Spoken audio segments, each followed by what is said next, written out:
Un petit trigger warning à nouveau pour cet épisode que vous allez peut-être écouter ou non, car il va parler de violences sexuelles, de violences psychologiques, de violences tout court. Vraiment, tout type de violences sont abordées dans cet épisode. Du coup, si c'est pas fait pour toi, évidemment, aucun souci, comme d'habitude. Et pour les autres, bonne écoute.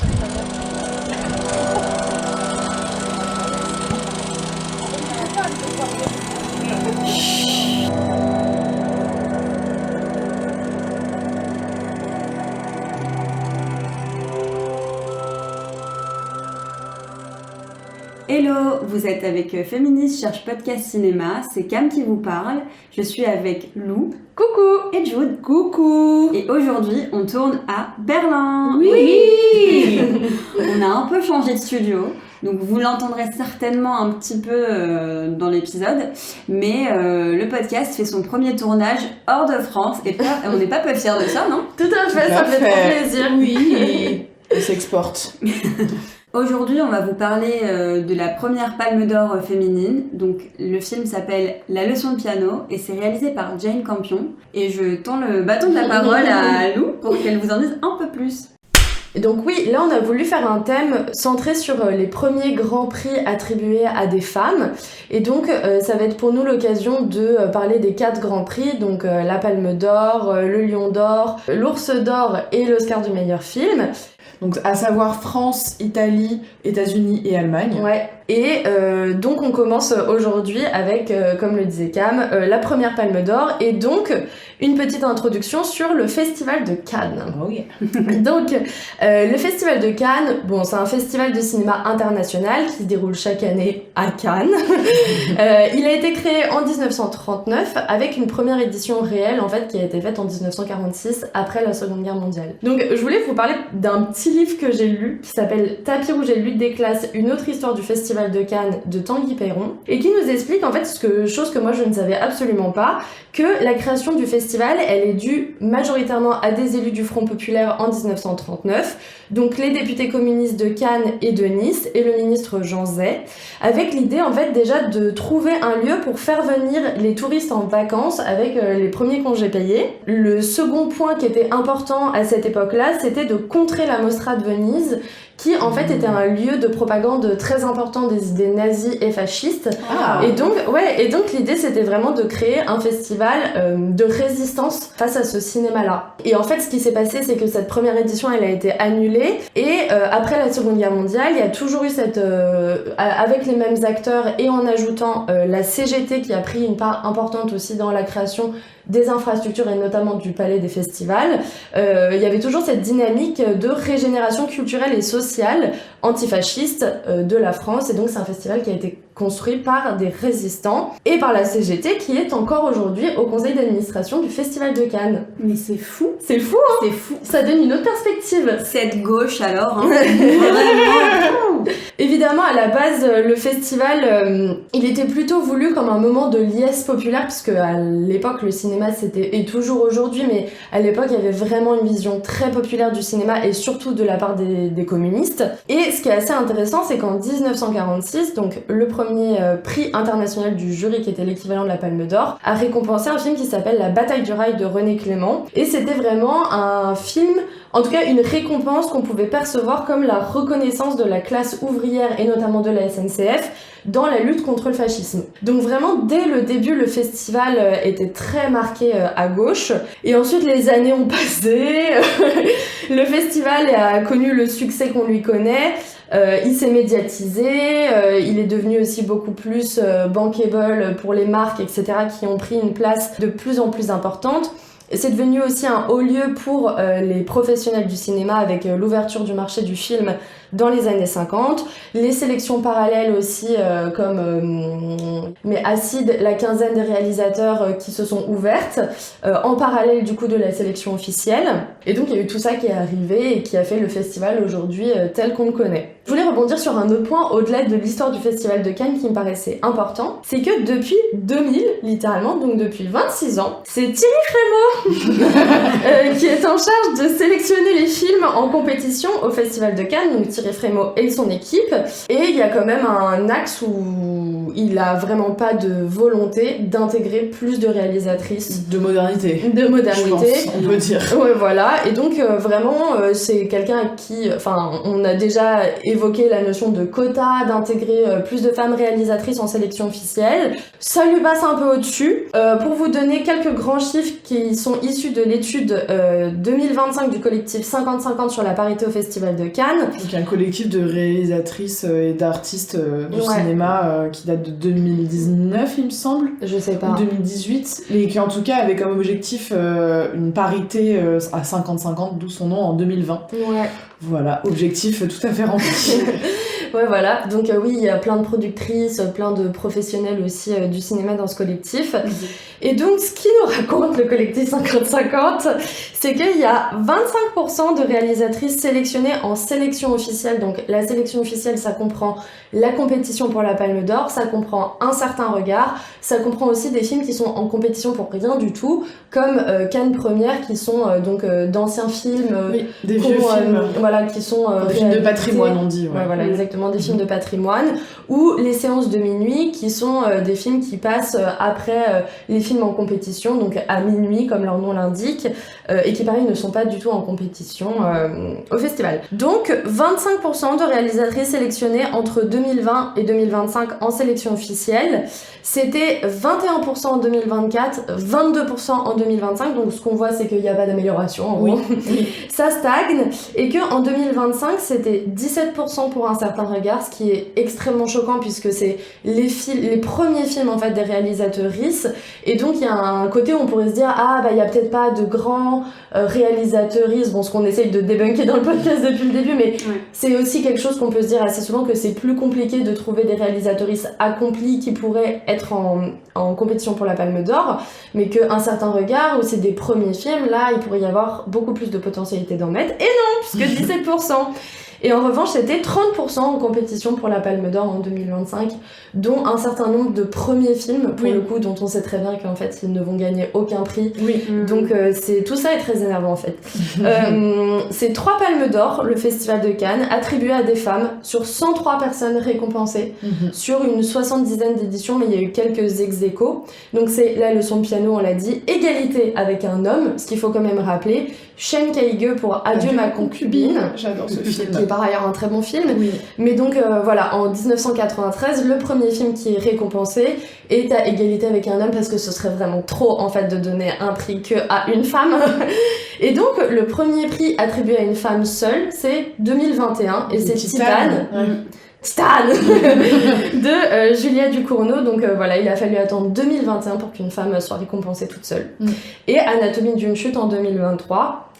Voilà, donc ça fait 3 palmes d'or. Ce qui est aussi intéressant de noter, c'est que il y a 19% des éditions qui ont eu une femme comme présidente du jury depuis 1986. Qui sont souvent des actrices, j'imagine. Qui sont souvent des actrices. Ouais. Bah, les 2 dernières éditions, c'est une actrice-réalisatrice, Greta Gerwig, et Juliette Binoche. Ouais. Donc on voit qu'il y a quand même une amélioration ces dernières années, pour le coup, en termes de présidence du jury, et même en termes de composition du jury. Donc là, à cet égard-là, il y a un véritable changement. Si on compare, enfin si on proportionne à toutes les éditions, bon bah forcément que c'est moins positif. Mais bon, là on peut dire qu'il y a une réelle amélioration, mais c'est à peu près tout. Et ça explique aussi peut-être pourquoi il y a plus de films de femmes qui sont récompensés ces dernières années. Voilà pour le Festival de Cannes. Donc Jane Campion, elle est née en 1954, c'est une réalisatrice et scénariste néo-zélandaise. Elle est considérée comme une des grandes pionnières du cinéma et elle est surtout célèbre parce que, comme le disait Lou, c'est la première femme à remporter la Palme d'Or à Cannes pour le film La leçon de piano qu'on va étudier aujourd'hui. De manière générale, ces films explorent les sujets du désir féminin, de l'identité, et vous la connaissez aussi peut-être certainement grâce au film Un ange à ma table qui est sorti en 1990 et ou plus récemment The Power of the Dog qui lui a valu un Oscar. Donc sur Netflix. Sur Netflix, disponible sur Netflix. On ne fait pas de promo. Non, c'était plus parce qu'il a été financé par Netflix. Ah, je savais pas. C'est ça qui me fan. Ah, ok. Bah voilà. En fait, ça me fan plutôt que de la promotion. Mais donc, avant d'avoir ces grands prix pour ces films-là, elle a réalisé beaucoup de courts-métrages qui ont quand même déjà à l'époque attiré leur lot d'attention, dont notamment An Exercise in Discipline, récompensé à Cannes en 1986. J'ai pas la version française. Parce qu'il y en a pas, c'est par la Palme d'Or du court-métrage, ouais. Ah, d'accord, ok. Et ensuite, elle a aussi en 2014 présidé le jury du Festival de Cannes et réaffirmé son engagement pour un cinéma plus engagé et une meilleure représentation des femmes dans ces institutions. Voilà, que dire d'autre à part ça? Peut-être qu'on peut parler de ses influences, de sa filmo, et du coup je te laisse Jude reprendre. Pour sa filmo, donc du coup, comme l'a dit Cam, Jane Campion s'est un peu fait repérer en premier par ce premier court-métrage qui a eu la Palme d'Or du court-métrage, ce qui n'est quand même pas rien. Et non.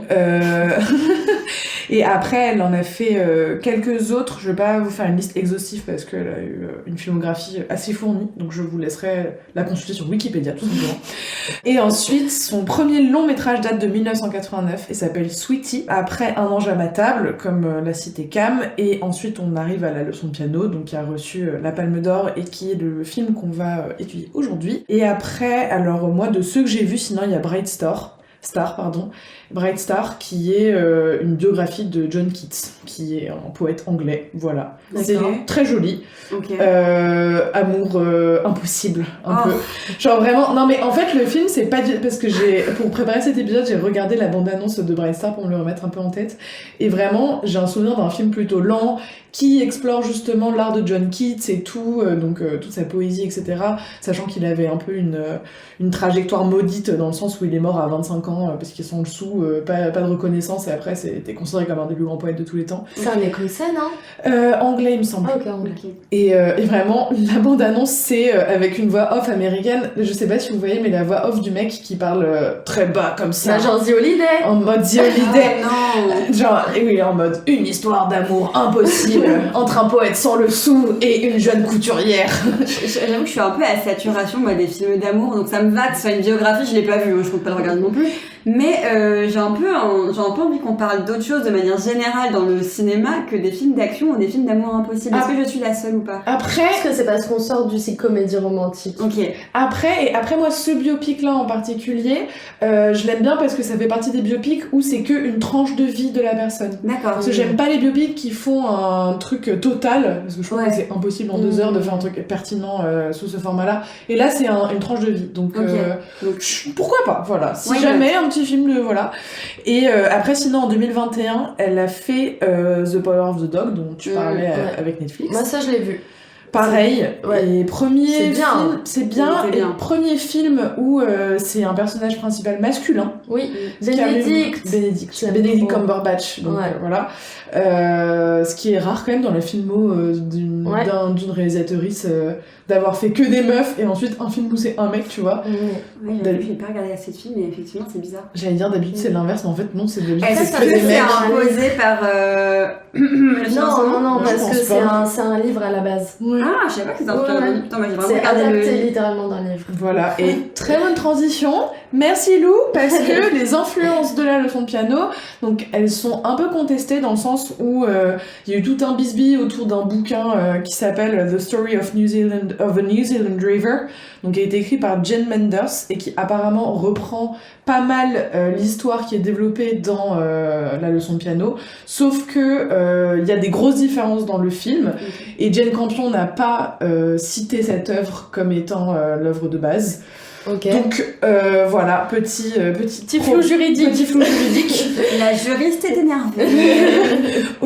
autour de ça. Et sinon, en termes d'influence, j'ai pas mal cherché, et sur le film, celle qui est revenue très majoritairement, c'est Les Hauts de Hurlevent de Émilie Brontë. Ce qui pour moi fait sens. Alors, j'ai un tropisme, tenez-vous bien, sur les femmes autrices dans l'Empire britannique au 19e siècle, parce que c'est hyper intéressant dans le sens où c'est du coup des femmes bourgeoises qui ont été trimballées dans tout cet empire et qui du coup ont une vision comme celle de Jane Campion finalement.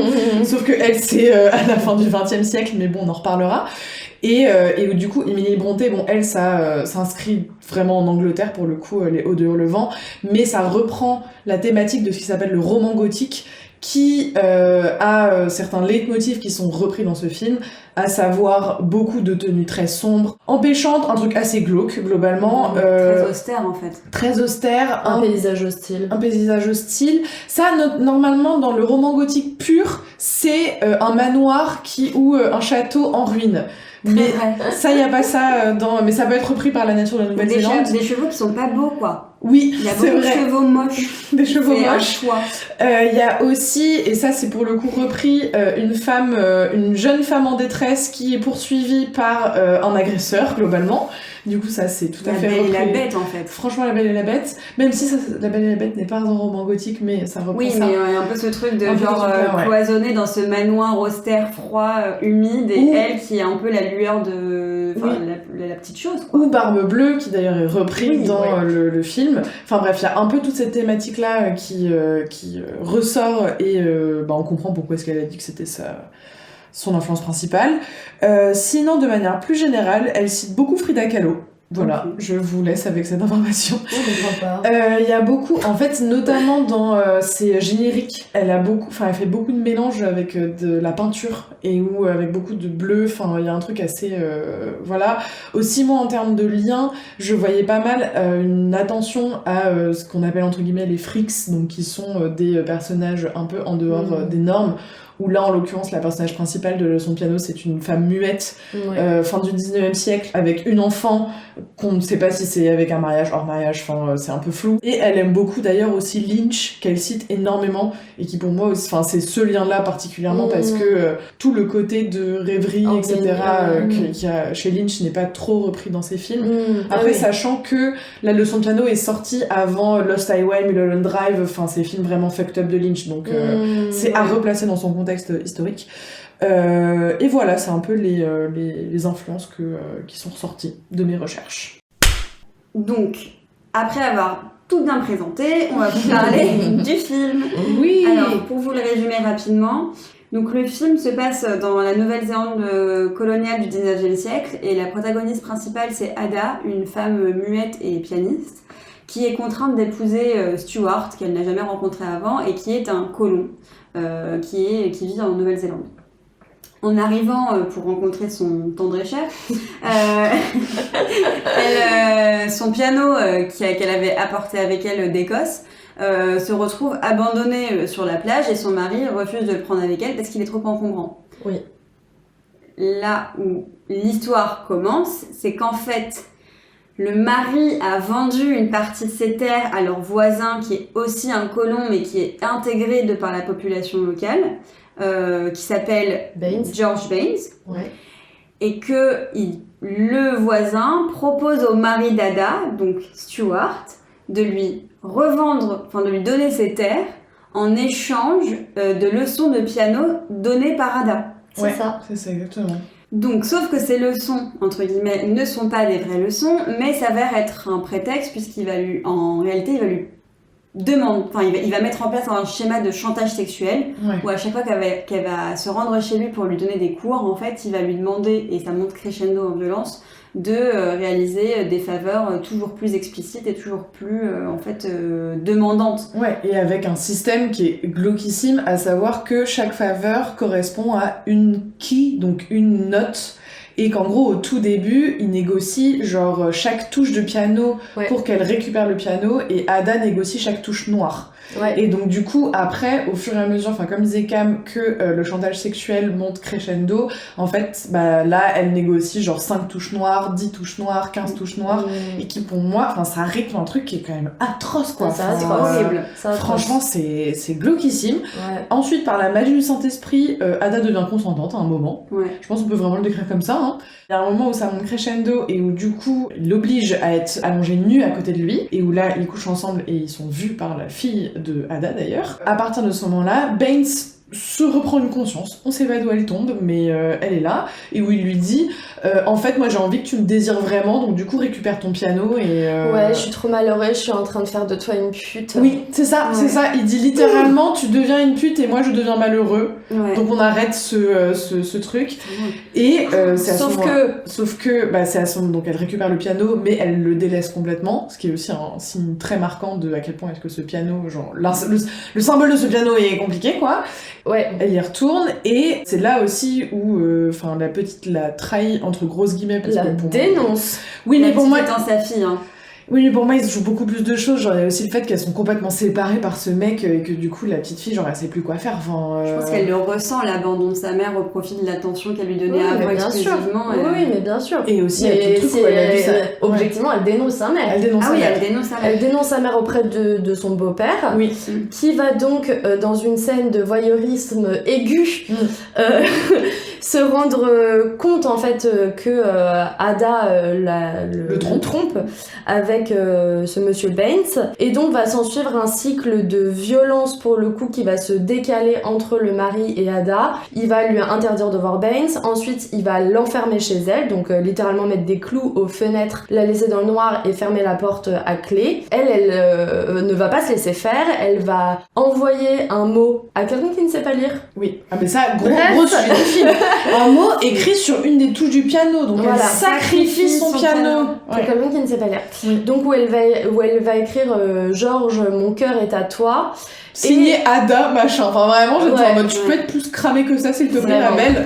Sauf que du coup, sa fille, dans son bon cycle de dénonciation, va encore une fois la dénoncer auprès du père, du mari. Parce qu'elle remet la touche de piano à sa fille en lui demandant d'aller le livrer à son amant. Et la fille, elle a eu comme instruction avec la mère de ne pas aller voir cet homme. Et donc elle va dénoncer, comme tu le disais, elle va dénoncer sa mère en rendant la touche en fait à son beau-père.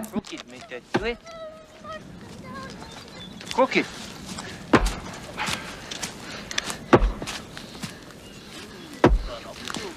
Mother wanted me to give this to Mr. Baines.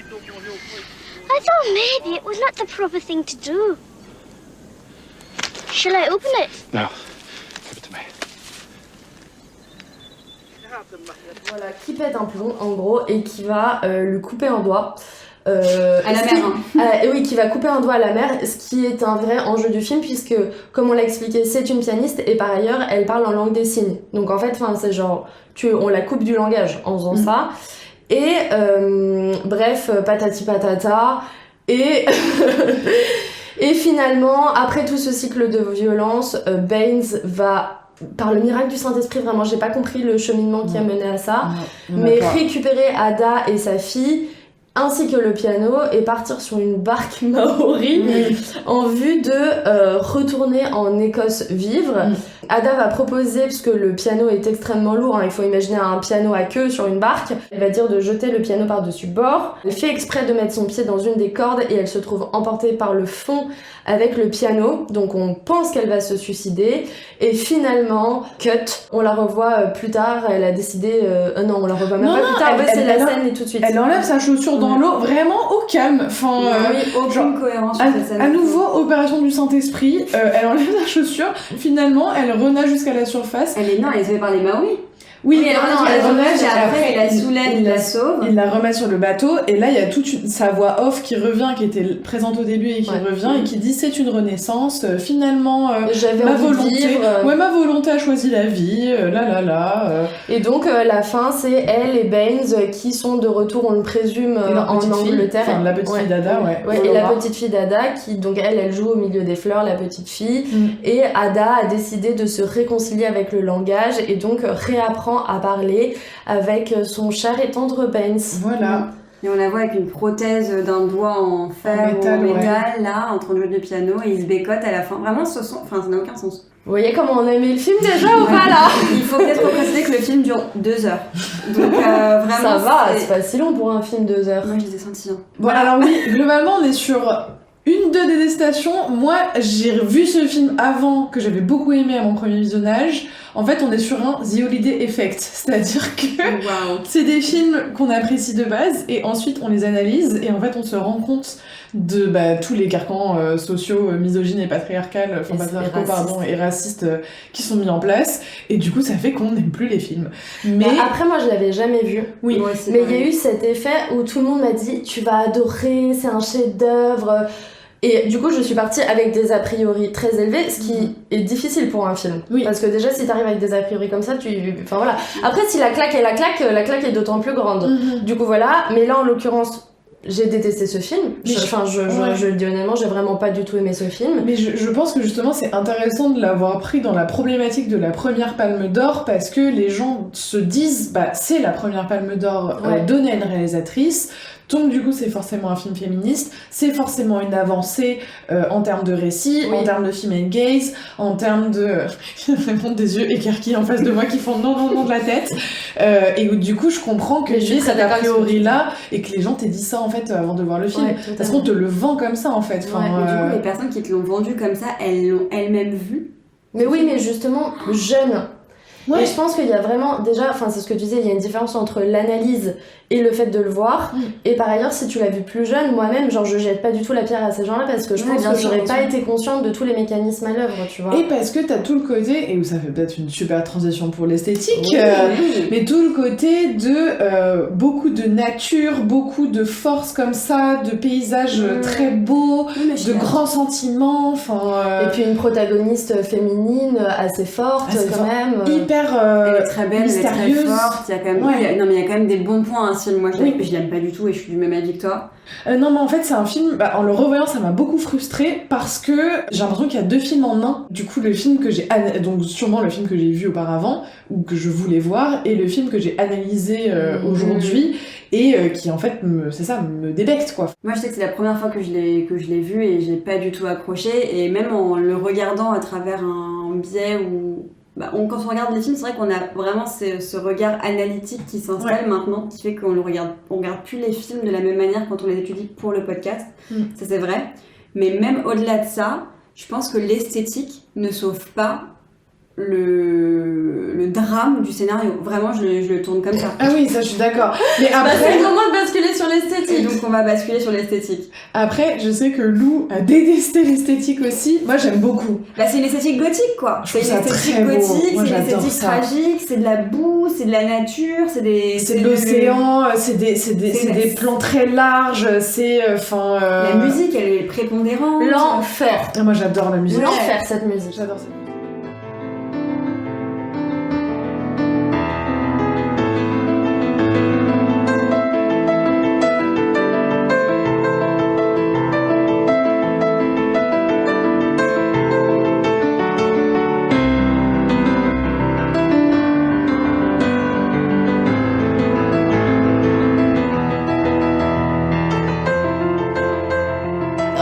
Je te rejoins sur le truc il y a eu un film que j'aurais aimé voir et ce film que j'aurais aimé voir c'était un film dans le silence parce que pour moi il y a vraiment quelque chose de très marquant qui est le fait que cette personnage est muette et moi c'est quelque chose que j'aime beaucoup voir au cinéma et notamment dans Drive My Car où je trouve que c'est une place prépondérante et extrêmement intéressante et là pour moi l'intérêt de ce film c'était de le faire dans le silence et que les seules choses qui résonnent ce soient les notes de piano et donc d'avoir fait autour cette espèce de musique omniprésente, les violons, les machins, genre c'est grandiloquent à souhait, je suis restée complètement à la porte et j'ai trouvé ça m'a horripilé en fait. Vraiment, ça m'a horripilé. Et il y a pas que ça, genre je trouve que c'est un film qui a très très très mal vieilli.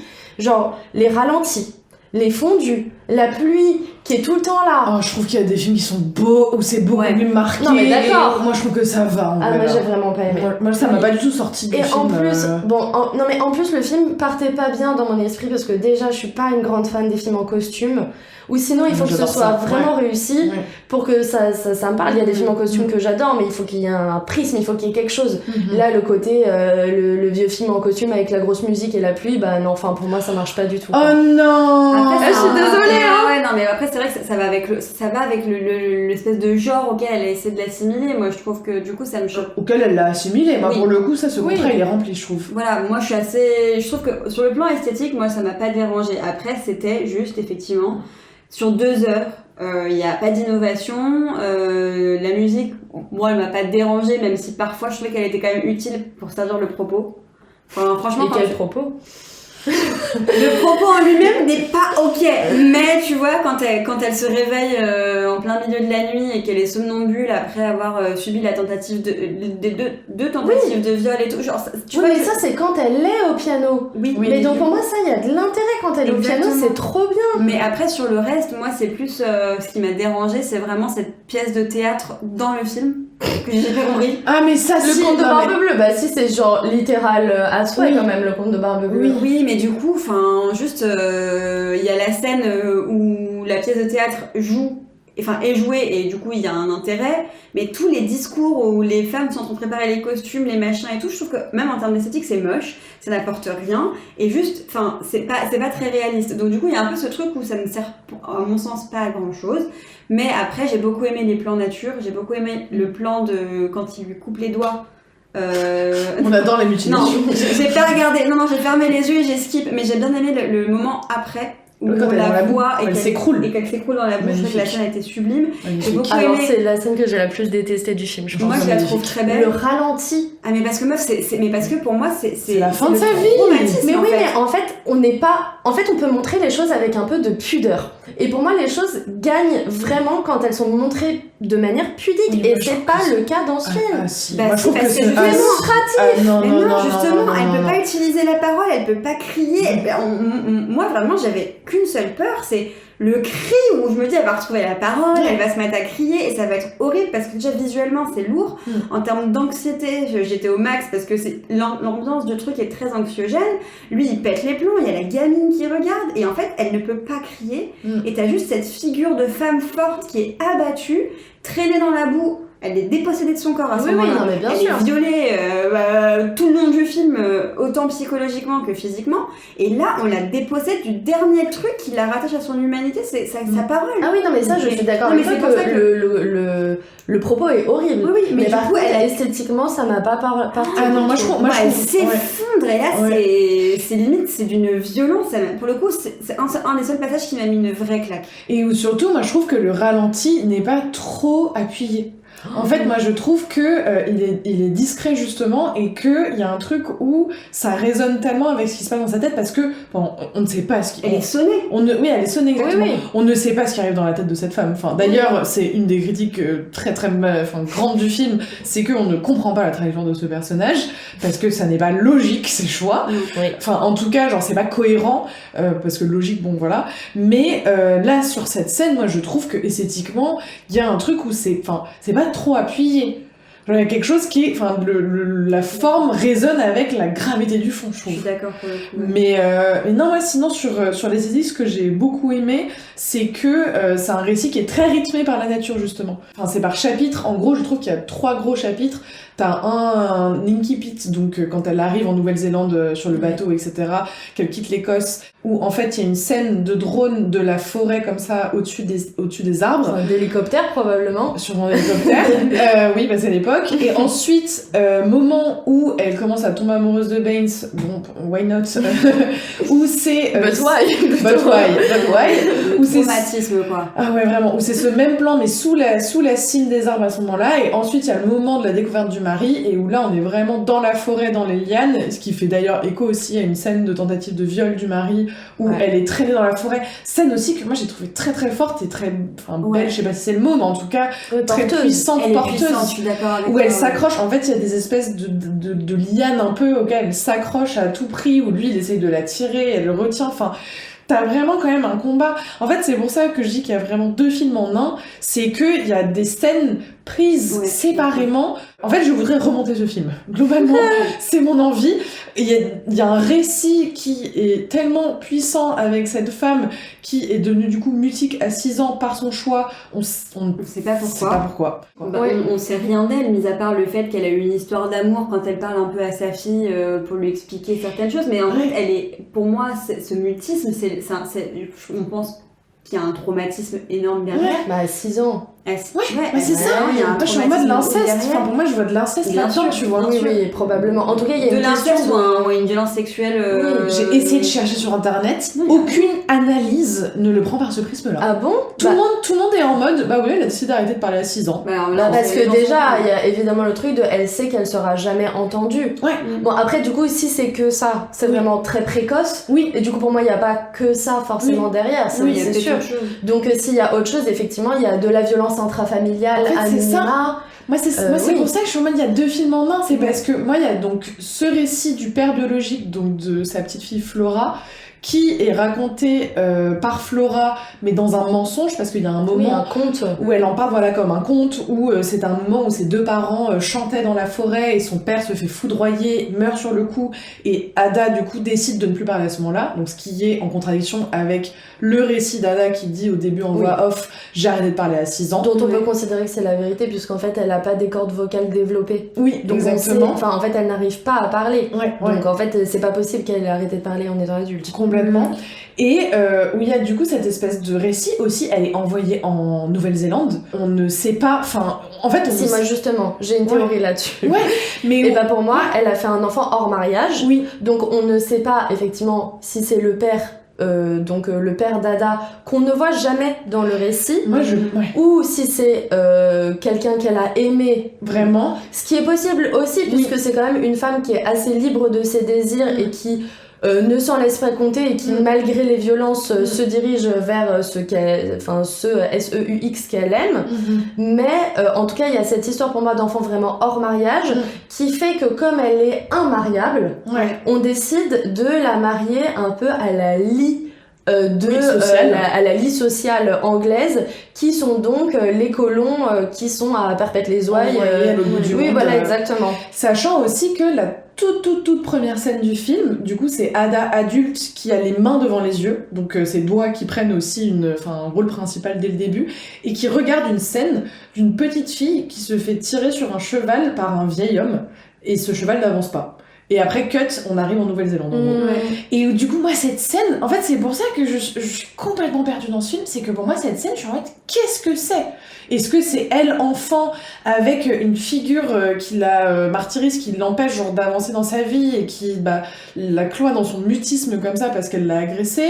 Est-ce que, enfin, Mais on n'aura jamais le fin mot, et tout ce qu'on peut dire, c'est qu'elle n'a pas essayé de creuser la profondeur de ce ça, je suis personnage. d'accord. Et ce qui, en fait, vaut la fascination globale des hommes qui la martyrisent, d'ailleurs, c'est simplement qu'elle ne peut pas parler et qu'il fantasme sur elle, sur ce mystère qu'elle dégage, alors que juste, elle ne parle pas parce qu'elle est traumatisée. Et d'ailleurs, toutes les réponses aux réactions que a Ada dans le film, ne répond que par le biais de ses traumatismes. Quand elle désire quelqu'un qui l'a violée, qui l'a touchée, qui a eu des agressions sexuelles répétées à son égard, c'est vraiment le syndrome elle finit par le désirer et par l'aimer et éprouver de la tendresse pour quelqu'un qui lui a fait du mal, quoi. Mais juste pour terminer sur le personnage d'Ada, Ouais. moi je trouve qu'il y a un petit côt la petite sirène. Enfin, ça m'a vraiment fait penser à ça, le côté elle sort de la mer et elle est muette et elle cherche l'amour et elle va le rencontrer sans pouvoir parler. Enfin, elle va le rencontrer. Je sais pas si elle cherche l'amour, hein. Non, bon, ok. Elle cherche la survie. Elle cherche la survie. Ouais. Mais en tout cas, il y a un peu cet effet-là, genre l'histoire d'amour en étant muette, et où du coup t'es un peu en mode. Mais je comprends pas quel est leur mode de communication. Parce qu'il ne sait pas lire. C'est quelque chose, c'est un détail quand même assez important. Oui. Ouais. Mais ce que je trouvais aussi intéressant, et pour rebondir sur ce que tu dis, c'est que ce qui est intéressant dans le fait qu'elle joue du piano et qu'elle s'exprime à travers ses mains, c'est que du coup elle est d'autant plus mystérieuse qu'elle a un langage très corporel, donc qui est sensoriel, qui est très éloigné de la raison victorienne, où tout est dans le contrôle, où tout est dans les tenues étriquées. Et ce qui est symbolisé par les servantes blanches dans Exactement, le film. Ouais. qui ne savent qu'à ça d'ailleurs, parce que sinon elles n'ont aucun intérêt, ces femmes dans ce film. Oui. Faut se le C'est dire. pour ça que je comprends pas toutes les scènes où on les entend parler, papoter sur C'est pour montrer justement cette raison victorienne, je pense, même au milieu de la campagne de la jungle. zélandaise, Mais du coup, t'as un parallèle avec les Maoris qu'on voit communiqués qui sont pas forcément plus intéressants et qui sont au contraire dépeints vraiment comme des gros sauvages primaires. C'est un sujet à part entière. Ouais, genre vraiment, il y a un problème sur l'entourage de tout ce film. Enfin, les personnages secondaires, il y a rien qui va. Enfin, vraiment. Les personnages principaux non plus. C'est Non, top. non, on leur a déjà bien, on les a rhabillés pour l'hiver, les personnages principaux. Mais la petite fille, c'est vrai que je trouve que moi, c'est un personnage qui est hyper complexe parce que c'est, pour moi, au début du film, c'est le double d'Ada. Ouais. Dans le sens où Ada donc, commence le film par une voix off en disant qu'elle a arrêté de parler à 6 ans, etc.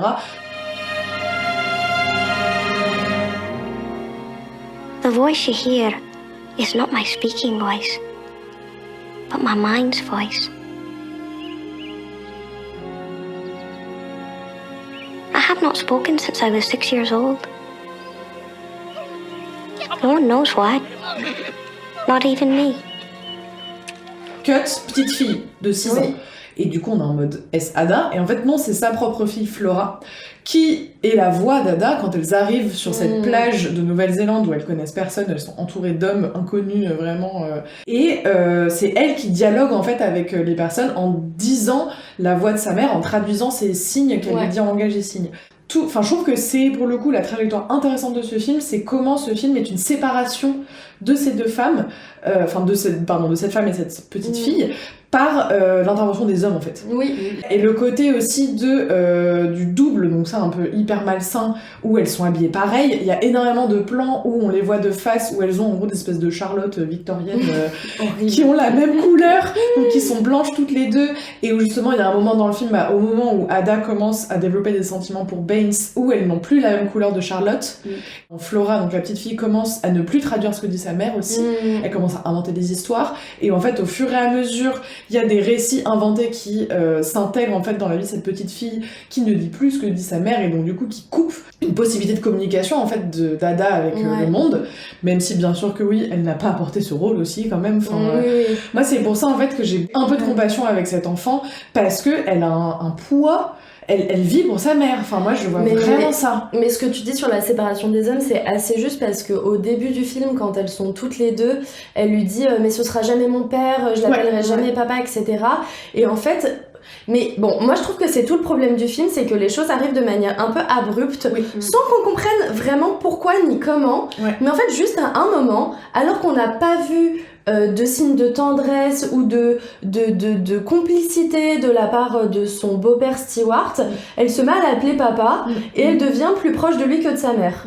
Enfin, en fait, juste toutes les relations entre femmes ou femmes-filles, enfin bon bref, tous les personnages de genre féminin sont toutes empreintes de jalousie et de trahison dans ce film, et il n'y a aucun moment de sororité, mais que ce soit entre la mère et sa fille, que ce soit entre sa mère et les autres femmes, personnages secondaires dont on a parlé, qui représentent cette espèce de raison victorienne, le foyer, l'intérieur. Et donc en fait, ça m'a un peu dégoûtée, je dois avouer. Et je ne suis pas... En fait, déjà, je suis rentrée en empathie avec aucun des personnages de cette histoire. Vraiment, j'ai pas aimé le personnage de cet enfant. Bah moi, pour le coup, je pense que le lien qu'elle développe avec Stewart, donc le mari d'Ada, donc Flora, le lien qu'elle développe avec lui, c'est parce que justement, elle était tellement fusionnelle avec sa mère qu'elle voit partir comme ça avec cet amant qui les sépare, où la mère, du coup, interdit à Flora de rentrer dans la maison pendant les leçons de piano, ce qui s'entend évidemment d'un point de vue adulte, mais ce que la petite fille ne comprend pas, parce que pendant tout le début du film, et même à un moment vers la fin où le mari d'Ada essaye de la violer dans la forêt, c'est Flora qui empêche ces viols d'arriver.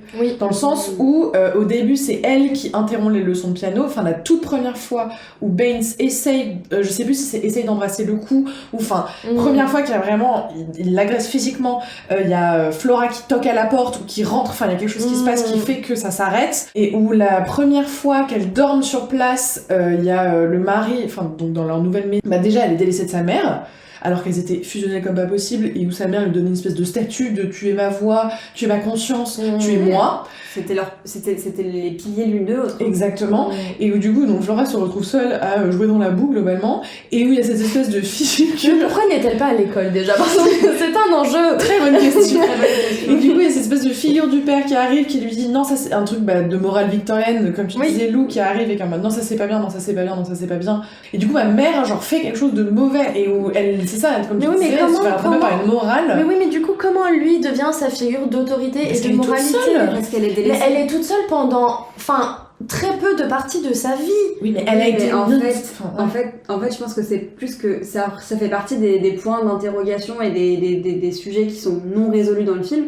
Mais moi, je capte complètement le fait qu'à un moment, sa mère l'ait délaissée. Elle a une figure d'autorité qui lui pose un cadre et qui du coup lui resserre de repères. Son repère shift. Elle a pas besoin qu'il soit tendre avec elle, mais juste il lui dit ça c'est bien, ça c'est pas bien. Elle a plus de repères, elle a plus personne avec qui lui en parler, il y a plus personne qui care un peu pour elle. Donc en fait, elle assimile ça à une figure de parentalité. Tu vois ce que je veux dire? Ouais, Mais ouais. c'est pas sain, c'est mal expliqué, Oui, c'est très mal expliqué. c'est pas rationnel nécessairement, parce que si on comprend pas, ça veut dire que elle est mal écrite, cette enfant. Oui, Parce qu'on devrait avoir de l'empathie pour elle, et au chouine tout le final, temps. voilà, on devrait avoir Ouais. de l'empathie pour elle, parce que ce qu'elle traverse, c'est évidemment C'est pas, très douloureux. voilà, c'est pas sain, c'est douloureux, on n'est pas à cette place, tant mieux, mais on n'arrive pas à éprouver le moindre sentiment d'empathie. Enfin, moi, j'y arrive pas, en tout cas, alors que vraiment, les enfants, c'est mon talon d'Achille habituellement. Oui. Et là, rien, quoi. Là, limite, j'étais là, mais quelle connasse. Enfin, en plus, elle est obligée d'assister. Et là, c'est là où, pour moi, personnellement, l'empathie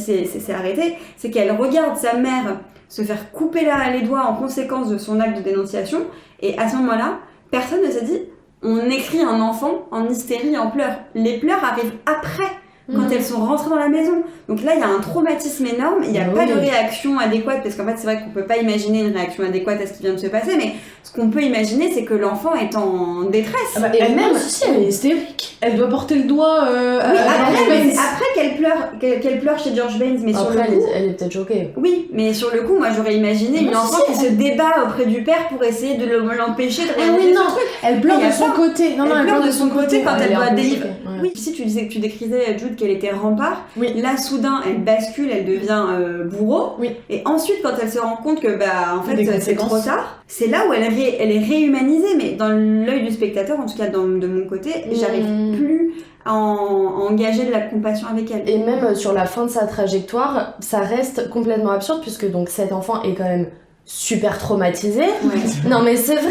elle est super traumatisée. À base de, elle a reçu une giclée de sang Non mais du c'est doigt de sa mère coupée quand ça a eu lieu. Mais c'est pour ça que je te dis, elle est très mal écrite, et c'est pour ça que je pense qu'on n'arrive pas à avoir de la Oui. compassion pour un enfant, ce qui est Ça, très je suis difficile, d'accord. à Mais moins ça- d'avoir un enfant sociopathe, quoi. Mais ça pour moi c'est le cas de tous les personnages féminins de ce film et je trouve ça infiniment malheureux puisqu'on est en train de parler de la première Palme d'Or féminine, etc. Oui. Vraiment ça me détruit de dire ça. Ouais. Mais enfin ce que je disais, je n'ai éprouvé aucune compassion pour Ada, alors que tu vois moi mon kiff c'est justement les personnages féminins comme ça hyper forts. Elle suit son désir tout le temps. Il y a un female gaze qui est quand même très présent dans le film sur son propre désir, où il l'amène, comment elle regarde les hommes, etc. Mais j'ai eu aucune empathie pour elle, alors que vraiment la meuf elle est violentée dans tous les sens et je suis restée à la porte. Du coup, moi je pense que ça c'est dû au fait que la figure du piano est hyper mal employée et qu'elle est employée à une double signification qui s'annule, dans le sens où de base on pense que le piano c'est la voix d'Ada, que c'est ce qui lui permet de s'exprimer, que c'est son refuge, que c'est ce qui fait sa singularité aussi, Ouais. qui fait que sa lutte de rester muette face à tous ces hommes qui la violentent, c'est parce qu'elle peut s'exprimer par cet art-là. Enfin, il y a un truc Oui. vraiment d'énorme puissance vis-à-vis de ce piano. Sauf que, en fait, donc au moment où il est corrompu par Baines, du coup, ce piano qu'elle doit récupérer par ce biais-là devient un objet, un peu maudit, quoi. Et étant donné qu'après elle tombe amoureuse de Baines, on a l'impression que c'était juste une vague métaphore de son désir. Et que du coup, c'est hyper décevant. À quoi bon? Ouais, je suis d'accord. On avait une personne, comme tu disais, genre un truc, c'est impossible d'entrer en empathie avec elle à partir de ce moment-là. Enfin, je trouve que ça fait que c'est un personnage qui est tellement en dents de scie Ouais. que on n'arrive pas à la comprendre, et notamment avec cette tentative de suicide, où je trouve que elle aurait pu redevenir cohérente à ce moment-là. Elle aurait pu en fait se rendre compte sur ce bateau qu'elle partait avec son agresseur, qu'elle allait vers en fait une même vie que celle qu'elle avait eue auparavant, juste dans une nouvelle maison avec un nouveau mec, Ouais. et qu'elle pouvait partir avec son piano, donc sa voix, retrouver son art, retrouver sa singularité Et sa radicalité. et sa radicalité, et que, à nouveau, Saint-Esprit, il débarque, elle enlève sa chaussure, elle est en mode « Ah non, finalement, je choisis de vivre et tout, machin, mais à Ouais. quel prix, quoi ?»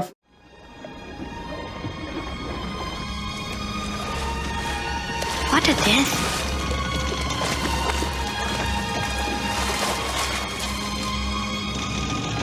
What a chance.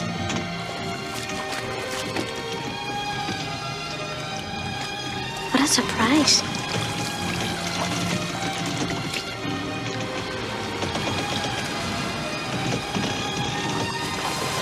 My will has chosen life. Et cet homme-là m'a redonné confiance dans l'avenir et m'a redonné une voix. Je suis du même avis. Moi, je pense que j'ai eu de l'empathie comme Jude jusqu'au plus de la moitié du film. Et puis quand elle a commencé à développer cette relation d'amour bizarre avec Baines, moi j'ai lâché. Franchement, j'ai décroché de ouf. Après, je m'en suis voulu parce que je me suis dit, mais moi attends, aussi, hein. tu l'as vu alors qu'elle est dans pas de sous ouf, emprise, machin, sous de emprise. ouf. Enfin, Mais l'emprise et en n'est même pas temps- montrée. Mais en fait, ce que j'ai du mal aussi, c'est que je pense qu'elle dégage quelque chose d'une espèce de moralité supérieure aux autres. Ouais, elle se la pète. Et, Non, je suis désolée de le dire, mais elle se la pète. et du coup, je me suis dit, Ouais, genre, I don't relate. Ah ouais. Et je me suis dit, genre, bon, bah, j'ai du mal à reprendre mon empathie, elle ne revient pas, quoi. Il y aurait pu y avoir une fin mieux écrite qui l'a fait sortir du lot. Mais si on reste dans une continuité logique, dans l'irrationalité du film, ça aurait été n'importe quoi qu'elle c'était l'élément de lucidité à ce moment-là. Là, elle est tellement... Ah non. Mais non, mais parce qu'elle est tellement dans son traumatisme en loop que je pense pas qu'elle va en sortir. À la fin, quand on les voit s'embrasser, littéralement, elle est amoureuse. Oui, Enfin, mais... Ça c'est présenté comme ça. Mais en fait, pour moi, ce qui est gênant dans ce film, c'est que, et genre, je comprends complètement ce que tu veux dire sur le fait que t'aies lâché l'empathie à ce moment-là et que t'aies pas réussi à le récupérer par la suite, c'est parce que, du coup, la scène entre énormes guillemets d'amour entre elle et Baines, donc au moment où elle devient pseudo-consentante, c'est une scène qui est filmée comme une vraie scène d'amour. Et il n'y a pas du tout du recul par rapport à toutes les agressions sexuelles qui ont eu lieu littéralement 5 minutes oui, avant. c'est comme si finalement, ça laisse penser que tout ça c'était un jeu. Ouais. Et que depuis le début, on ignore tous les signes de non-consentement, comme si elle y prenait du plaisir à se faire agresser à répétition, à se faire... on la rend muette alors qu'elle l'est déjà. Ouais. Et en fait, pour moi, il y a un moment où j'avais vraiment envie de secouer mon écran et de dire mais quelle connasse de filmer qu'à un moment, on prend du plaisir alors qu'on n'est pas consentant. Je suis tellement d'accord, c'est un film qui banalise tellement les violences sexuelles et ce truc-là, vraiment ce que tu dis, donc le fait de dire, en fait elle dit non, mais vous connaissez les femmes, on les force un peu et en fait elles finissent par tomber amoureuses et elles n'étaient pas vraiment non consentantes. Enfin, c'est quand même un discours qu'on essaye de débunker depuis des dizaines d'années et tu regardes ce film et c'est l'essence même de leur histoire d'amour, c'est insupportable. C'est insupportable. Et je voulais rappeler aussi un autre truc qui moi m'a fumé dans ce film, c'est que c'est pas parce qu'on fait un film avec un personnage féminin fort que c'est un film féministe en Oui, fait. vraiment. Ah bah, exactement. ce film Enfin, est vraiment, prouvant. Ouais, voilà. Complètement. Voilà, C'est c'est dit.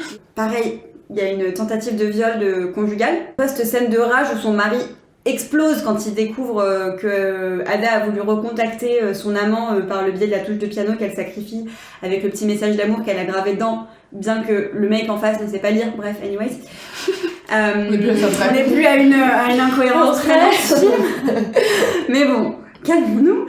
Mais c'est juste que du coup, le mec explose et il décide de lui couper la main. Donc vraiment, on est le doigt. Enfin, le doigt, oui, pour en guise de leçon. Et il demande à la petite Décide de fille... lui couper le bras là en fait. Et donc il envoie comme message à l'amant le doigt de Ada en lui disant si jamais tu essaies de la recontacter à nouveau, je couperai un nouveau doigt successivement jusqu'à ce qu'elle n'en ait plus. En gros, Oui, en c'est plus, le Joker, le vélo. Quoi. vraiment, Non, mais la enfin, meuf devient un objet. Ne t'inquiète pas. Mais elle l'a toujours été. Non mais Oui, elle a oui, toujours ça a été, toujours mais, été. mais là c'est glauquissime. Ensuite s'ensuit une scène où on la voit, elle est fiévreuse dans son lit en train de comater parce qu'en fait elle est entre la vie et la mort, en train de récupérer de sa plaie qui n'est sensiblement pas très bien soignée vu l'état dans lequel elle se trouve, bref. Et là son mari qui est au-dessus d'elle, qui essaie soi-disant de la conforter, un peu tendre, un peu doux, alors qu'elle est endormie, douloureuse et fiévreuse, traumatisée de ce qui vient de se passer, je pense 24 heures avant, si ce n'est pas moins. Et là, il essaye de la pénétrer. Et là, elle reprend conscience. À ce moment-là, elle se réveille, donc on la voit, les yeux écarquillés. Lui est pris par un élan de moralité, puisque maintenant qu'elle est réveillée, Bah, lui, en tant que personne bien élevée et qui a un sens de la moralité, évidemment, il ne peut pas violer une femme qui est éveillée. Alors que 100 minutes avant, elle était endormie et que ça ne dérange absolument pas. Oui. Après, moi, justement, ce que je trouve... ce qu'a fait Jane Campion, c'est qu'elle a voulu faire le bon type et le mauvais type. Le brave type et le mauvais type. Non, mais ils sont horribles tous les deux. Mais donc, en fait, ce qui est terrible, c'est que, du coup, Baines... il l'agresse sexuellement Ada en lui faisant ce chantage sexuel, mais forcément comparé au mari et à tout ce que tu viens de raconter, qui l'enferme, qui lui coupe le doigt, qui essaye de la violer, et bien en fait du coup Baines sa violence est complètement invisibilisée et tout d'un coup il passe pour un brave type. Et il y a un autre truc qui vient renforcer ça, c'est la présence des Maoris dans le film. Moi je me suis longtemps interrogée parce qu'il y avait un truc que je trouvais joli, juste pour sauver un tout petit truc du film, c'est que donc les Maoris parlent en maori et pas en anglais, on peut quand même féliciter ça, et en plus c'est pas traduit, donc ça moi je trouve ça intéressant parce que ça laisse le spectateur comme les colons à l'extérieur en fait de cette culture là. Néanmoins sinon c'est vraiment un film raciste et donc en fait les Maoris ils servent de prétexte pour faire une différenciation entre le bon colon, et je mets des énormes guillemets, et le mauvais colon, puisque du coup Baines c'est celui qui s'est acclimaté à la culture, qui avait des tatouages maoris, qui parle la langue. Face à lui se trouve Stewart qui ne comprend pas pourquoi les Maoris veulent leur vendre, ne veulent pas lui vendre ces terres sacrées, et qui ne s'attache pas aux coutumes, ne s'y intéresse pas. Qui continue de s'habiller comme un anglais, qui continue de s'habiller comme un anglais. Toute la tradition bourgeoise aussi. Exactement. Et donc qu'est-ce que ça crée au-delà du fait de créer cette idée de bon colon? Ça renforce le côté mystérieux et sauvage de Baines, en fait qui sont des caractéristiques qu'on va donner aux Maoris dans un esprit foncièrement raciste, et que du coup par extension on va attribuer à Baines. Et donc vraiment je trouve qu'il y a rien qui va juste dans la construction de ces deux personnages. Sachant aussi en plus par rapport aux Maoris, il y a une scène où du domestique blanche de la maison qui sont assises sur des canapés à l'intérieur de la maison, et les Maoris sont assis par terre en train de chanter et de repriser je ne sais quel vêtement, et tellement contents d'être des colons, ils ont l'air si heureux. Vraiment ils ont l'air si heureux. Il y a même un moment où il y a une vieille bique qui leur dit de fermer leur gueule, et ils s'en vont sans pester. Tellement gentil et tellement pacifiste en fait. Il y a aussi un truc sur le rapport à la culture légitime bourgeoise occidentale, où genre dès qu'ils tapent sur le piano, c'est vraiment ils tapent sur le piano parce que oh là là ça fait du bruit. Enfin il y a un espèce de truc super pénible. Et oui aussi pour moi scène le théâtre c'est ce que j'allais dire. Scène centrale en fait ça, mais justement j'allais parler des scènes au centre du film où moi ça m'arrive de temps en temps de regarder à quel moment est pile le milieu du film, parce que souvent c'est des moments en fait où les réalisateuristes c'est le cœur du film, donc c'est des moments qui sont vraiment c'est le cœur de l'oignon quoi, le pivot c'est ça. Et donc là le centre de ce film c'est deux choses. En premier, donc cette pièce de théâtre où Barbe Bleue est représentée, et où c'est fini parce que les Maoris ne comprennent pas que c'est une fausse agression, sautent sur la scène, et après il y a une scène lunaire où toujours cette domestique en charge de la maison, hashtag la vieille biche, soit dit en passant, elle est vraiment horrible. Elle aurait pas pu caster quelqu'un de plus désagréable à regarder. Ouais, vraiment. Et où en gros elle leur explique, parce qu'il y a tout un jeu d'ombre et de lumière, et que en gros c'est ça le théâtre. Regardez, c'est pas pour de vrai, c'est du faux sang. Ça c'est machin, ça c'est madame machin, ça c'est monsieur machin, et on les voit vraiment. C'est vraiment dénigrant à souhait. Horrible. Et la deuxième scène centrale, donc celle qui arrive après cette scène-là, c'est justement pour moi la scène qui symbolise l'échange d'objets de Ada. Donc sachant qu'il y a 3 scènes comme ça dans le film, où c'est en fait un dialogue entre Stewart et Baines. Le premier, c'est Baines qui demande à Stewart les leçons de piano, donc sans que Stewart s'en rende compte, parce que aussi, on l'a pas dit, mais il est teubé sa mère, ce mec, il est vraiment débile. Genre, après au début on sait pas, même en tant que spectateur, spectatrice, on sait pas forcément qu'il veut pas des leçons de piano, non? Oui, mais en fait moi c'est plus le truc de le mec, sa meuf se roule par terre, la seule chose qu'elle veut c'est son piano, il le prend pas, il y a le voisin. J'ai pas compris. Genre pourquoi Stewart il veut pas qu'elle ramène son piano? Parce que c'est trop lourd et qu'il s'en fout. Oui, mais après le fait qu'il veuille pas aller le rechercher, qu'il soit vraiment genre anti, même quand Baines lui rend le piano, il est là en mode ah non, je suis pas sûre d'avoir envie d'avoir ce piano chez moi, alors que c'est l'essence même d'une espèce de culture légitime occidentale. Enfin, je ne comprends pas. Je pense que ça montre aussi qu'il veut pas faire forcément. En fait, je pense qu'il a sa vision de ce que lui doit faire pour faire des efforts, pour être un homme noble. En fait, il ne parle pas la même langue. C'est-à-dire que lui est bloqué sur sa vision des choses et il a l'impression, vraiment, on applaudit les poissons qui nagent. Il a l'impression de faire quelque chose d'homme honorable. Alors que elle demande un seul truc. Oui. Et c'est littéralement genre, il va faire tout, hein. Mais il va pas faire ce seul truc là. Et après il va lui dire t'es pas contente, t'es malheureuse, c'est de ta faute, pourquoi tu m'aimes pas, et du coup je vais me venger sur toi. Oui. Et mais en fait Mais du coup c'est artificiel. Moi j'ai trouvé ça assez artificiel. Ah non, pour moi, c'est même pas artificiel, c'est pour moi médical, c'est typiquement le tropisme de vraiment on a un problème d'écoute et de compréhension. Oui non mais ça je suis d'accord avec toi. Mais du coup lui c'est exactement pareil, c'est-à-dire qu'en fait le mec il n'essaye pas de la comprendre. Oui mais ça je suis d'accord avec toi. Mais du coup qu'est-ce qui est superficiel? Bah ce truc qui va créer toute la rivalité et l'absence de communication qu'est le piano, je trouve ça un peu artificiel. Parce qu'il comprend pas ce que ça représente pour elle, il s'en fout. Pour elle, et aussi c'est le côté où ça lui enlève sa enfin... voix. Enfin, moi je trouve que si, en gros, c'est là, lui, ce qu'il veut, c'est une femme. Ouais. Et elle a sa caractéristique de piano, il est en mode, bah, c'est pas ce qui est nécessaire pour moi dans ma tête d'une femme, donc je laisse ça de côté parce que c'est trop encombrant. Oui, mais on voit bien qu'à un moment, il essaye un peu de s'attirer ses faveurs, d'être plus tendre avec elle, et genre pour moi... Il comprend pas que ça passe par là. Je suis d'accord avec vous. Il parle pas la même langue, vraiment, genre elle essaie de lui expliquer, la fille en plus lui explique, genre vraiment des fois elle a des comportements avec lui qui sont limite agressifs quand elle retranscrit les paroles de sa mère. Et lui, il comprend pas. Il est en mode, mais c'est bon, elle a un toit, je suis gentille avec elle. À un moment, elle veut pas coucher avec moi, quoi. Oui, non, mais oui. Vraiment, je ne comprends pas comment on peut écrire une telle histoire, la réaliser d'une telle manière. Franchement, il y a rien qui va. Donc pour terminer cet épisode, comme d'habitude, on vous partage quelques petites recommandations. Qui veut commencer ? Moi, je veux bien. Allez. Alors, je vais vous partager mon livre préféré de tous les temps. Rien que ça. Rien que ça, qui résonnait pas mal avec ce film, et qui en fait est un livre d'une autrice qui s'appelle Jean Rhys, qui s'appelle White Sargasso Sea, ou La mer des Sargasses, et qui en fait est un prequel à Jane Eyre. Donc il y a un roman des sœurs Brontë. Et en fait, ce qui est très intéressant dans le roman de Jane Eyre, c'est qu'il y a une opposition entre Jane Eyre, donc qui est une jeune femme blanche, bien sous toute couture, et une espèce de figure monstrueuse qui est ce qu'on a appelé ensuite dans les théories féministes The Mad Woman in the Attic, donc la femme folle du grenier.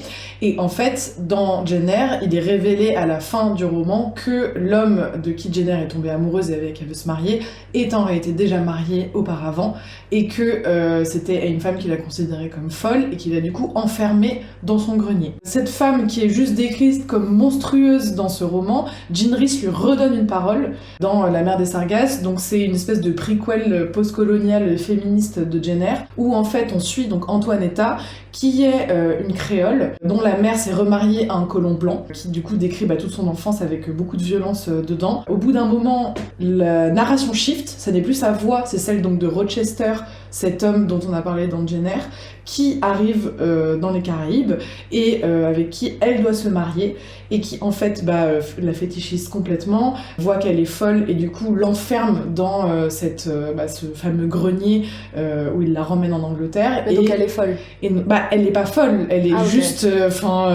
c'est toute la société qui la l'a rendue complètement et aussi en fait ce qui est très intéressant dans ce roman, c'est à quel point est-ce que même sa parole est du coup enlevée à un moment dans le récit, et même son nom lui est enlevé parce qu'elle n'est plus appelée Antoinetta mais Bertha par Rochester, qui est le nom qu'elle a originellement dans Jane Eyre. Donc, ça résonnait pas mal aussi avec la leçon de piano et ce cadre d'empire colonial britannique, etc. Et de comment est-ce que les femmes se sont retrouvées, notamment racisées, assez oppressées par cet empire. Wow. Ça a l'air trop bien. C'est exceptionnel. Ça a l'air ouf. C'est exceptionnel. Moi je vais continuer avec Marocco, qui est une série télé qui s'appelle I May Destroy You de Michaela Coel, coproduite par HBO et la BBC, et qui a été érigée au rang de meilleure fiction de télévision en 2020 par le Time et le Guardian. Donc le propos de la série, c'est les abus et les violences sexuelles, et c'est pour le coup une des séries qui aborde avec une vraie justesse ce type d'abus. Et en fait, Michaela Coel, au-delà d'être réalisatrice et scénariste, elle y interprète le premier rôle, et notamment elle incarne son propre rôle, puisque les faits qui sont dépeints dans la série sont des faits qui lui sont arrivés dans la réalité. Ça suit son portrait, qui est celui d'une jeune femme qui a été droguée puis violée un soir où elle sortait faire la fête avec des copines. On se détache vraiment d'une forme de fatalisme, mais en même temps on est vraiment poussé à notre réflexion et à s'interroger sur l'impact des traumatismes, le processus de guérison et le relationnel, et naviguer sa vie après une agression sexuelle.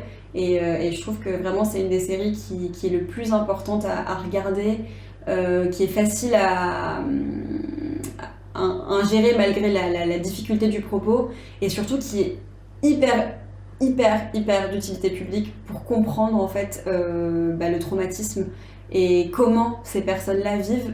Et parce qu'on peut avoir des personnes autour de nous qui ont subi des agressions sexuelles et qui n'ont pas l'air de souffrir, mais en fait on connaît très mal le processus de guérison, et je pense qu'on a tous besoin de voir un peu plus d'œuvres, et on a besoin d'avoir plus d'œuvres comme celle-ci qui inondent nos écrans. Voilà. Pour terminer, un peu de douceur après toute cette violence, je voulais vous conseiller un documentaire qui est sorti en 2023 d'une réalisatrice qui s'appelle Claire Simon, et c'est un documentaire qui dure 3 heures qui s'appelle Notre corps, et donc c'est Claire Simon qui va partir à la rencontre des femmes qui sont dans une aile spécifique dédiée aux femmes d'un hôpital parisien, et où on va suivre tout un panel de femmes très divers depuis leur sortie de l'enfance, donc depuis l'adolescence jusqu'à leurs derniers jours. Enfin, je veux dire, ça s'écoule pas sur un temps long, mais c'est juste différentes personnes que l'on va suivre sur toutes les dynamiques qui peuvent exister pour les femmes, la maternité, la contraception, les violences sexuelles, la fin de vie, les cancers, etc.